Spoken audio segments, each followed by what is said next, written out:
Hey guys, this is Alex Eccles here, and I wanted to thank Ebonie for having me on the show today.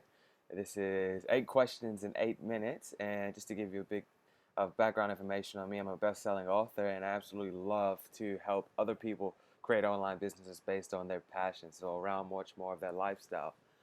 So without further ado, let's get into the questions. The first one, what does being an entrepreneur mean to you? For me, the idea of an entrepreneur really means that you are creating a way.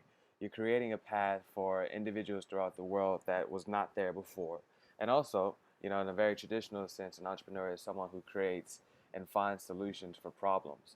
Unless you know your clients and unless you know your customers, then you don't have a business. But the same thing goes for you not being able to find a solution. So an entrepreneur is a person who creates a path but also finds solutions to problems and to difficulties that other people may have in the world.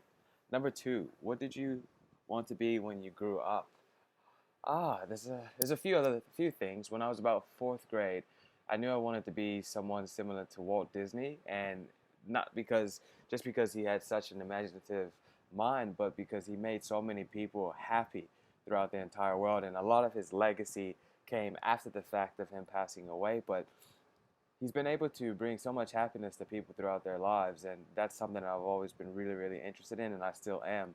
So, as a young kid, Walt Disney was definitely one of my big ones, and I also, over time, wanted to become a pilot and also an architect. But here I am, and I help people create their own businesses, so I'm making people happy still. So I'm really excited about that. When did you decide, number three, when did you decide to be self-employed? Ah, I think I unofficially decided to become, or yeah, decided to become self-employed back when I was about 14 when I first started as a quote-unquote entrepreneur, working within my community and helping individuals create marketing assets for different events and community events that may have come up. But I really didn't leave and go pursue all my entrepreneurial endeavors until 2 years ago when I left a very cushy dream job in entertainment to go pursue what I love, and that's helping as many people as possible and helping them unleash their greatness in order for them to be able to create something that helps other people unleash their greatness. So for me, it's very much about um, paying it forward. Next question, who inspires you? That's a beautiful question because I believe there's two type of mentors. There's a mentor that is an immediate mentor that you may talk to once every 2 weeks, once a month perhaps. And then I think there's a thing called distant mentors. And these mentors include, for me, Abraham Hicks, P. Diddy, Tony Robbins, Elon Musk, Brendan Burchard, a few notable characters, and also Alan Watts. And you'll see that each of these individuals are archetypes of different sort of spaces. Some of them are very, very spiritual and very connected and conscious beings. Some are much more connected to the personal development world. Some are more connected to the marketing and the expertise world. So when I think about who inspires me, I feel that I need to create a pool of individuals that inspire me on many different levels. So I always have something to aspire to, and I suggest you have the same thing.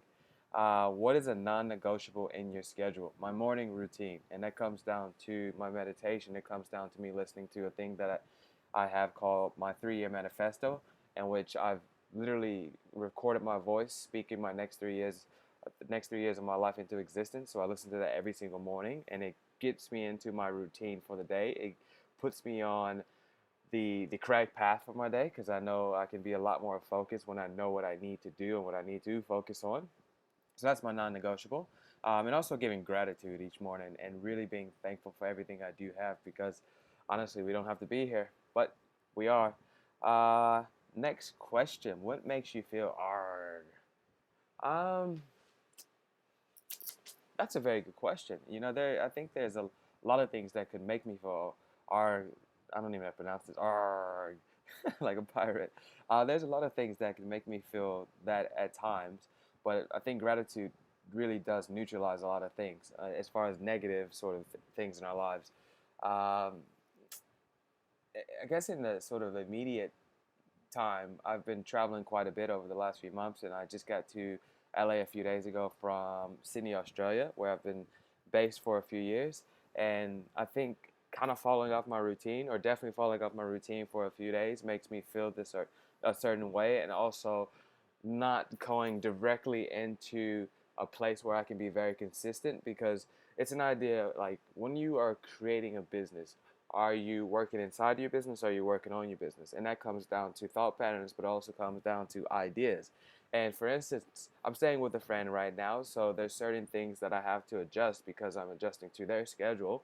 And if I did have, like, let's say, my own place and more consistent, then I would be able to focus a lot more on the big picture.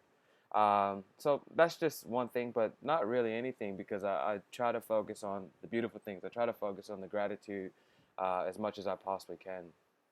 And it looks like we are at 5 minutes and 37 seconds. Two more questions.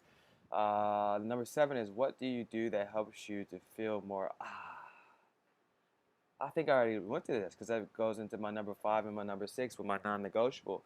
I really try to remain as positive as I possibly can, and that's, it's a few different ways I can do that. One is just giving gratitude for everything that is going right, giving gratitude for things that I know that will go right in the future. Like, I'm very optimistic about things.